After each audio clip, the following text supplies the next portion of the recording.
Hello, everybody, and welcome on back. Sorry, I just had a nice little chuckle. I was going through trying to delete some videos because my storage is at maximum.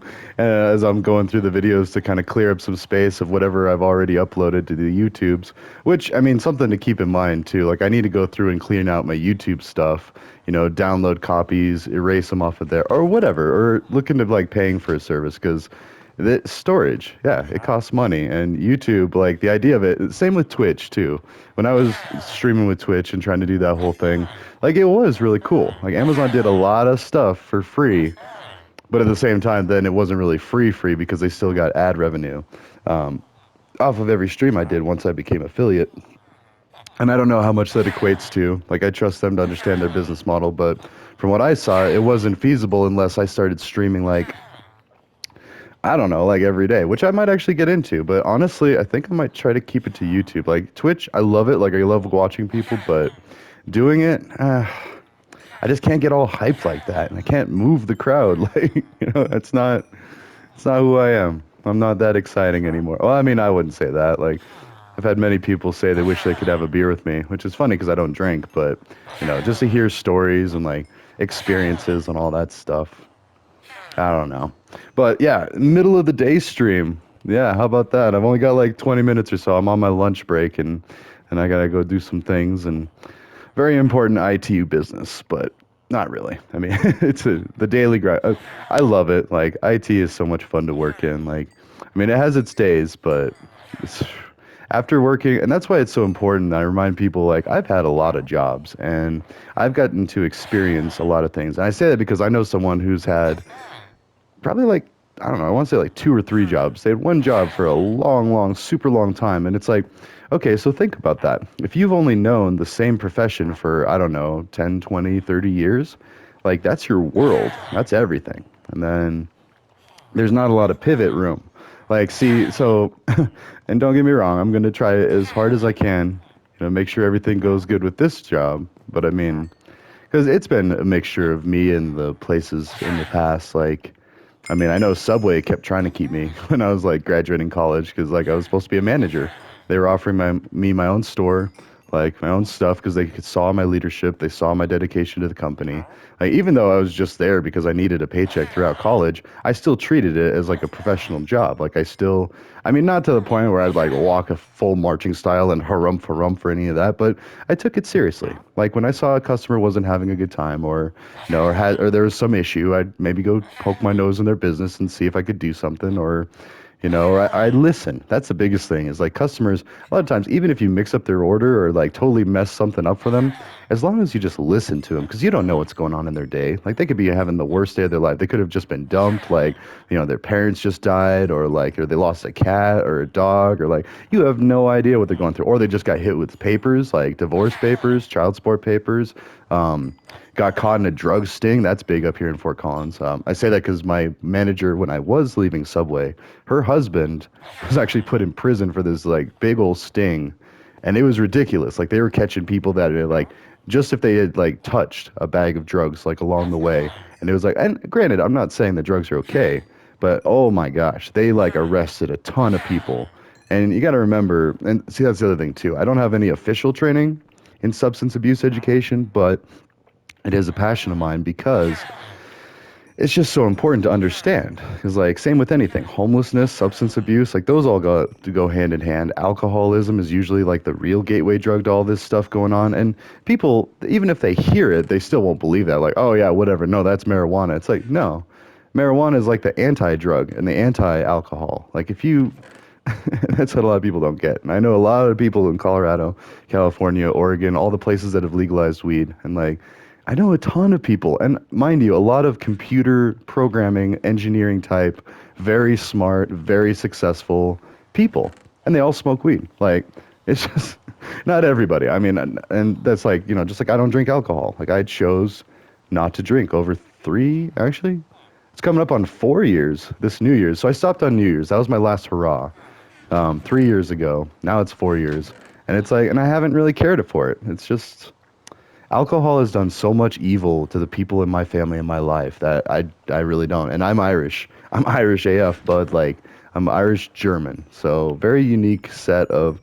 Not really. Most of us are Irish German in America. No, not most. Sorry, I say that like, and most people are mixed heritage as it is now. Like I was talking to my uncle, and he was saying that there's rumor that we have some Native American in our lineage. Not a lot, but like the Sea tribe, and I've never even heard of that. I have a friend growing up who was Cherokee Choctaw. And I've known people that are different tribes or descendants of different tribes, but nothing really pure though. And you only really need 1/16 to qualify for really cheap college education. So that's the thing is like, we are kind of making some reparations to natives.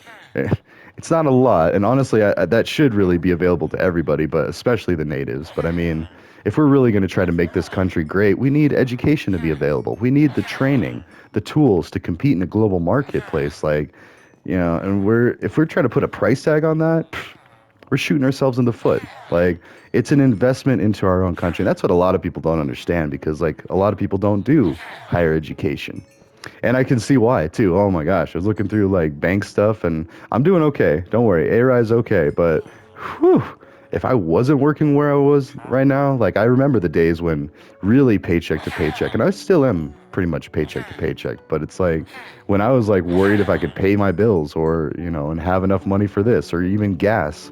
Like I remember when I used to work at the ski resort, I had to ski pool or carpool with people because I couldn't afford the gas to get to work. Like, I mean, there was an employee shuttle, and so all I had to do was really make it down to Salida at a certain time. But that was assuming a lot, and like, I don't know, it just didn't seem like a viable solution to me at the time. And I'm not alone. Like, a lot of people would rather drive their own car. That way they can leave when they want, not be restricted to outside influences like time schedules and, delays or whatever, like public transportation. But I don't know. We're getting there. I feel like that's the answer with everything. We're getting there. But what we need to target now is home ownership.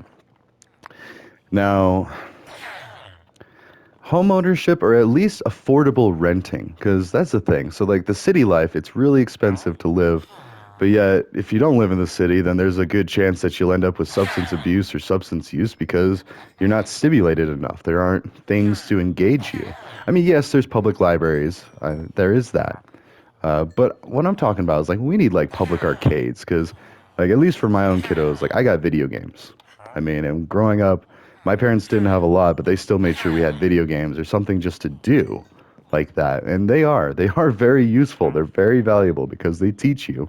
I mean, Minecraft, look at all this stuff we're doing. We're constantly shuffling around numbers and adding, subtracting, algebra. That's basically what, a lot of that is. We went over that a couple times ago, but like, yeah, so these things are useful in life, like knowing how numbers work together and science and all of this stuff, which is also really exciting. I did the science GED video last night, and I'm going to do the rest of them this weekend. Like that is so easy to, and it was easy before, but there was so much stuff I like had to like check. Okay, like is the sound coming? Like can you see my face? Like am I muted? Or all these different things.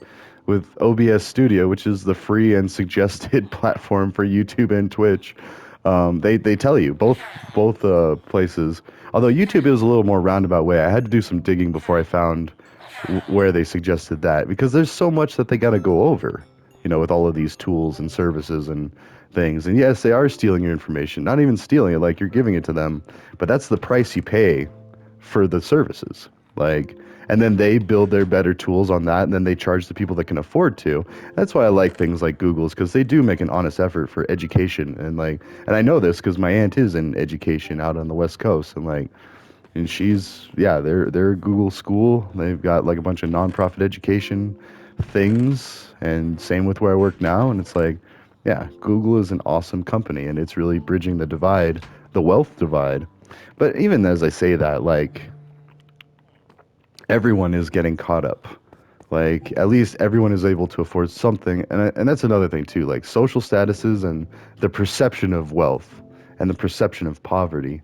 Like, we need to address these things. And again, if we had something like an arcade for kiddos to go to, they wouldn't feel that, that glaring obstacle as much. Because they'd be like, all right, I'll go play this video game. And they still need to learn how to treat things right with respect.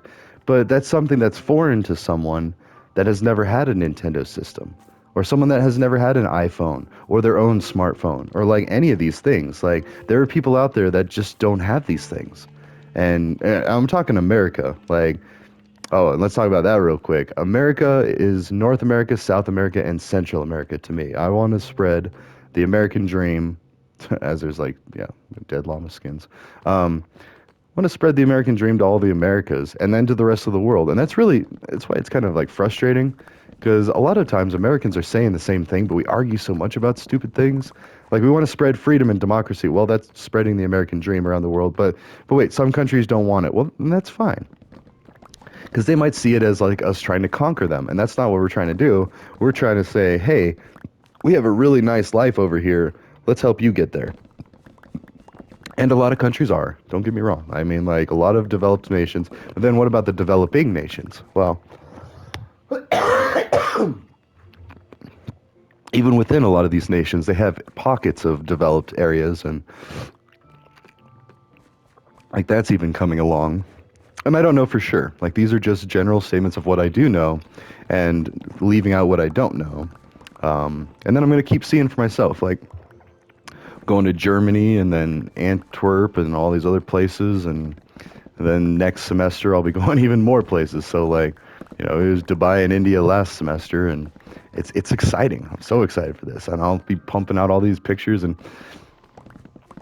I don't know. I'm not big on the Instagram. I don't care about showing off things in my life. Like I'll talk about them, like, but only as like in regards to my work, like, or my work and my fun, because this is fun teaching things.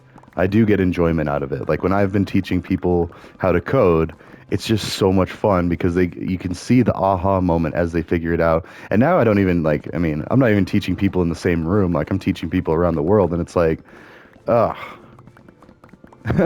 I just know people are out there are clicking. Like they're just like, oh, okay, so that's how a program works. That's how a function works. That's how variables work. Like they're all of these little things and buzzwords in computer science that, to me, they're second nature. It's like, what was it? Just like internet is to us anymore, or to most of the world. Sorry, we still don't have internet everywhere in the world, and that's ridiculous. Like, and I know what that feels like having grown up in Buena Vista with very horrible internet.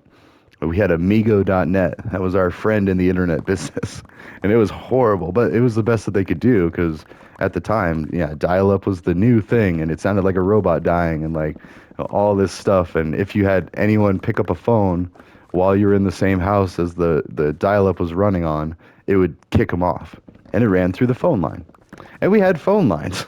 Like now everything's digital and airwaves and Wi-Fi and all this. Like we had tethered phones to the wall within my lifetime. So that's why you got to be patient with these older folks. Is because, especially myself included, be patient. At the same time, I could turn around and show you some really cool encryption stuff that'll wrap your mind in pretzels. But I grew up with a phone that was attached to the wall. So. Anyways, we're all people and we're all capable of greatness. It's just how much empowerment do you have? How much opportunity do you have? How many chances do you have? Because that's the other thing that I wanted to point out is like gap year students and going to college. Like I keep saying, we need to get everyone to go into college, or as many people as we can, or at least allow them the options to do it without making it a financial risk or hardship. And that's true. Like, and we're working on that. We're getting closer. We're far ways off. Sorry, but think about like. A lot of college debt is racked up by people that were just not old enough yet, just not mature enough for college. I was one of those people. My first 2 years of college, and granted, I saved up like 30 grand for college. Like, my dad matched me whatever I saved up, so really it was only like 15, I think. But we're talking 4 years of working, like saving up money and buying my own car and still having money to party. Like, that was a lot. I worked a ton in high school. Like I worked every summer. I started working during the actual school year. I still had straight A's. Like, I was busting my butt until the end. Then I just gave up. I had senioritis hit pretty hard, and I was just like, but I was still going to community college classes at night. So if anyone wants to say that I haven't worked hard, I'll show you something. But no, I'll just discuss it with you. No violence or anything, but I'll just show you, take you down a peg or two, be like, okay, we are all out here working hard. I especially was working hard at this time, and this is what happened to me. This is why I'm so enthusiastic about helping others, is because I seen it. I done seen what can happen. Even if you do everything correctly as people tell you to do, there's still a chance. And that's why people just leave it as like life isn't fair or whatever. Okay, no, it's just more complicated than that. Greed and the perception of need drive behavior that we wouldn't normally do. And everybody is capable of this and guilty of this. It's business. It's the id, the ego, and balancing your needs and your wants and what you think you need. And see, and we've been saying this the whole time, like you can't always get what you want, but if you try sometimes, you might just find you get what you need. Now, literally, you will not go hungry and die in this country if you play by the rules. Those rules are substance free, which is a very steep price for a lot of people that are in that situation to pay because, well, chances are substances helped get them there. Like it could have been like losing your job or losing your wife or your husband or a death in the family or, God forbid, like, ugh, I don't even want to think about it. All these school shootings with all these kids getting killed. Like that could ruin an entire family and throw an entire family in a tizzy of homelessness and substance abuse. Like, people don't understand this stuff until it happens to them. And they're like, oh no, how could I be so wrong or so unkind or so, non-understanding? Like, no, it's just, I mean, it's not exactly your fault. It's your fault if you hear these things and you keep doing it. That's the thing. It's like if you have that realization moment or that aha moment of like, wait a minute, I'm not really that poor or a victim or I'm not really all that great or I need to be humble a little bit. Maybe I need to try to do a little harder work or different work.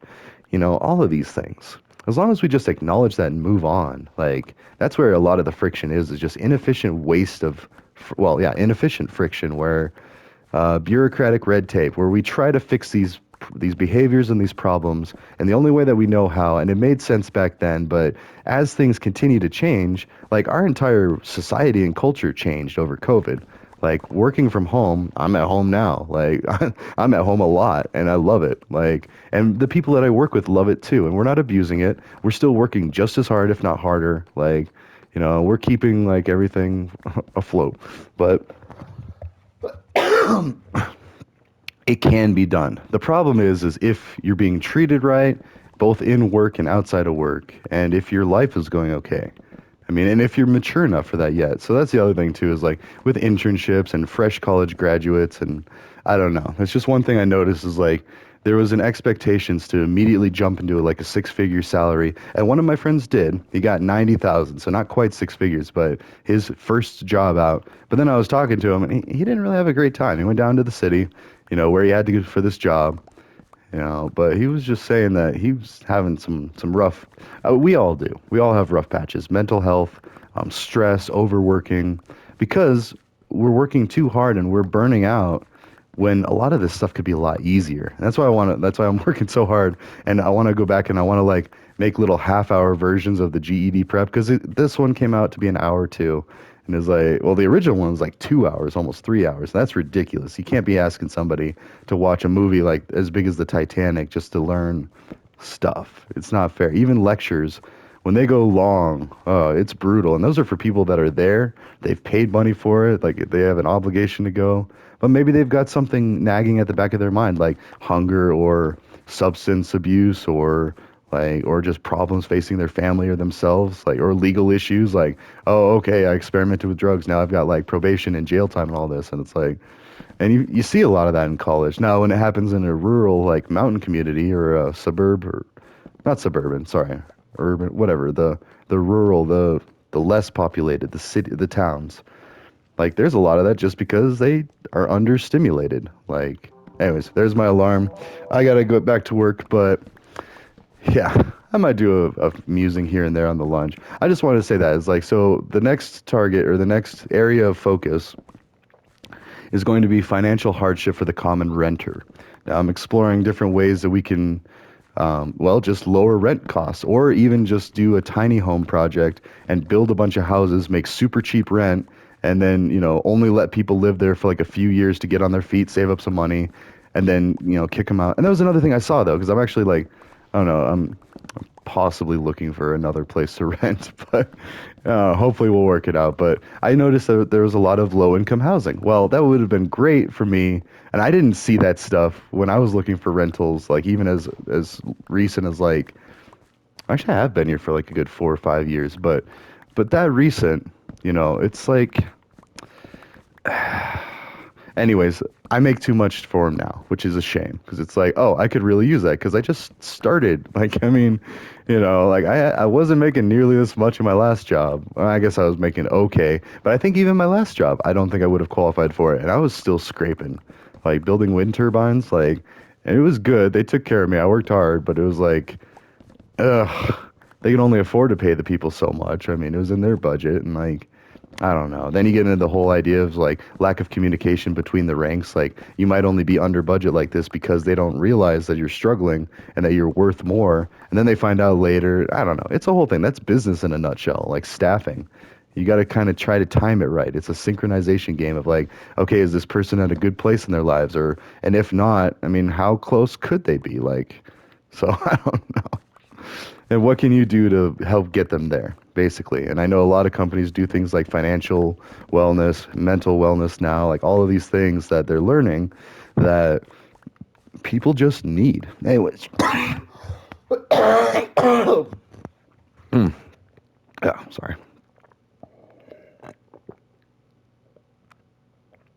I digress, but I gotta go. So I will see you all in the next one. And yes, be on the lookout for the GED videos this weekend. I got science up, I got math. I'm going to redo math at some point. I'm going to do the language arts, and I forget what the other one was. I think it was language arts and geography or something, but even that doesn't sound right now that we were looking at it. But anyways, I know there's only two other subjects left, and then a third one when I remake the math one. And I might even do little short half-hour ones. Be like, okay, this is a brief overview. We're just going to do the tests. Because the hour one, I really explained like why they were, and so that is really useful to do. And then, yeah, if you know anybody that needs to take the GED, or no, sorry, I shouldn't say needs. You know anybody that doesn't have their high school degree or diploma, you could send them those videos or send them a link to those. Like, just tell them, be like, hey, there's this guy that's doing GED practice, and he'll answer questions, and he'll explain it to you. Oh, whoops, I lost the emeralds. But anyways, that's about the gist of it. Like, I'm worried about the average person to the point where I want to help them get into college, get into a good job, be able to provide for themselves and their family, and just live the American dream right there. Channel A-Rye. So, all right, I will see you all later. Have a great day, everyone. Ta-ta.